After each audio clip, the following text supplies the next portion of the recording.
Callum, I want to sort of project ahead. You know, if we're talking about how to capitalize on this going forward, as opposed to sort of what's available today, you know, what do you think enterprises should have their eye on? What are some of the new developments you're watching coming down the pike that you think are really exciting, that may be really transformative? So I think that's my cue to talk about artificial consciousness and conscious AI. So the guiding thought behind Conscium, the startup I'm a co-founder of, is the idea that in the next few years or decades, we may create machines which are conscious. Now, to most people, probably most of you, that seems like science fiction. And scientists have been warned, young scientists have been warned, do not study consciousness. Even if you're a neuroscientist, don't study consciousness because it's science fiction and it will end your career. Fortunately, that is now changing. And it's changing partly because of this realization that we might actually do it. The only discipline which has been allowed to study consciousness is philosophy. And that may be because philosophy really is science fiction without the fancy dress. Why do we think we might create conscious machines?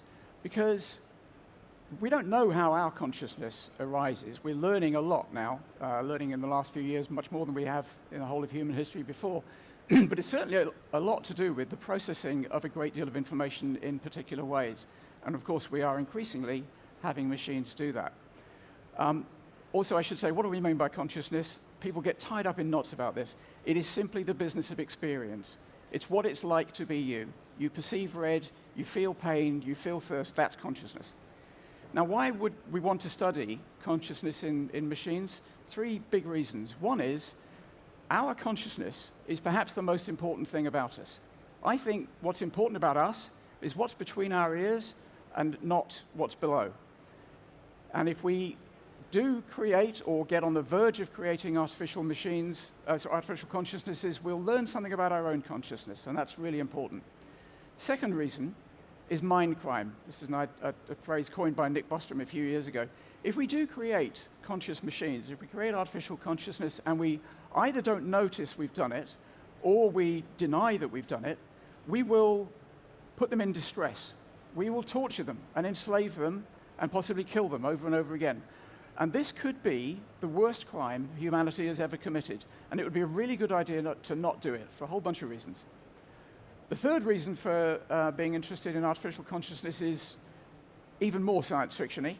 And I'm one of the very few people who think this is true. We may have a choice before we create superintelligence, whether it's conscious or not. And if we do have that choice, which way should we go? Now, most people intuitively think, for goodness sake, do not create a conscious superintelligence, because the conscious superintelligence will have goals, it'll have wishes, it'll have ideas, and they're very likely to have some contradiction with ours, to have some incompatibility with ours. I actually think that's a mistake. I think that is mixing up volition, which machines already have. We give them goals, and they can edit those goals. It's mixing up volition with consciousness. I think if we create a conscious superintelligence, it will, at the very least, understand viscerally what we mean when we say, we're conscious, please don't make us suffer, please don't exterminate us, which would be a good thing.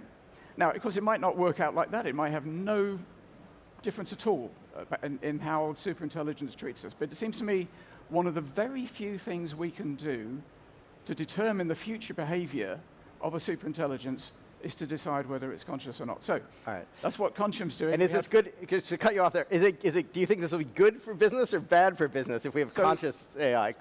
Yes, or, quick answer. All right, so AI consciousness is not a business because that's called slavery. Right. But the other two pillars of Conscium, I mentioned verification, that's our big near-term one. And the third one is neuromorphic computing, which is about efficiency, as you were all. Great, and we're almost out of time, but I want to do a quick